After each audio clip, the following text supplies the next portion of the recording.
जब भगवान श्री कृष्ण जी ने सुदामा जी को तीनों लोकों का स्वामी बना दिया, तो सुदामा जी की संपत्ति देखकर यमराज से रहा नहीं गया। यम भगवान को नियम कानूनों का पाठ पढ़ाने के लिए अपने बही खाते लेकर द्वारिका पहुंच गए। भगवान से कहने लगे कि अपराध क्षमा करें भगवान, लेकिन सत्य तो ये है कि यमपुरी में शायद अब मेरी कोई आवश्यकता नहीं रह गई है। इसलिए मैं पृथ्वी लोक के प्राणियों के कर्मों का बही खाता आपको सौंपने आया हूँ। इस प्रकार यमराज ने सारे बही खाते भगवान के सामने रख दिए। भगवान मुस्कुराए और बोले, यमराज जी, आखिर ऐसी क्या बात है जो आप इतना चिंतित लग रहे हो? यमराज कहने लगे, प्रभु, आपके क्षमा कर देने से अनेक पापी एक तो यमपुरी में आते ही नहीं हैं, वे सीधे ही आपके धाम को चले जाते हैं। और फिर आपने अभी अभी सुदामा जी को तीनों लोक दान दे दिए हैं, सो अब हम कहाँ पर जाएं? यमराज भगवान से कहने लगे, प्रभु, सुदामा जी के प्रारब्ध में तो जीवन भर दरिद्रता ही लिखी हुई थी, लेकिन आपने उन्हें तीनों लोकों की संपत्ति देकर विधि के बनाए हुए विधान को ही बदलकर रख दिया है। अब कर्मों की प्रधानता तो लगभग समाप्त सी हो गई है।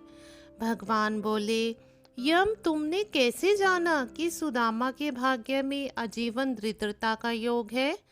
यमराज ने अपना बही खाता खोला तो सुदामा जी के भाग्य वाले स्थान पर देखा तो चकित रह गए।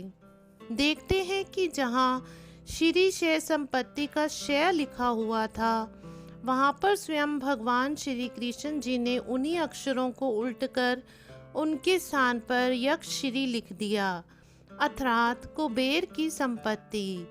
भगवान बोले, यमराज जी, शायद आपकी जानकारी पूरी नहीं है। क्या आप जानते हैं कि सुदामा ने मुझे अपना सर्वस्व अर्पण कर दिया था? मैंने तो सुदामा के केवल उसी उपकार का प्रतिफल उसे दिया है। यमराज बोले, भगवान, ऐसी कौन सी संपत्ति सुदामा ने आपको अर्पण कर दी? उसके पास तो कुछ भी नहीं। भगवान बोले, सुदामा ने अपनी कुल पूंजी के रूप में बड़े ही प्रेम से मुझे चावल अर्पण किए थे, जो मैंने और देवी लक्ष्मी ने बड़े प्रेम से खाए थे। जो मुझे प्रेम से खिलाता है, उसे संपूर्ण विश्व को भोजन कराने जितना पुण्य प्राप्त होता है। बस उसी का प्रतिफल सुदामा को मैंने दिया है। ऐसे दयालु हैं हमारे प्रभु श्री कृष्ण जी भगवान जी, जिन्होंने न केवल सुदामा जी पर कृपा की, बल्कि द्रौपदी की बटलोई से बचे हुए साग के पत्ते को भी बड़े चाव से खाकर दुर्वासा ऋषि और उनके शिष्यों सहित संपूर्ण विश्व को तृप्त कर दिया था और पांडवों को श्राप से बचाया था। जय श्री कृष्ण, जय श्री कृष्ण।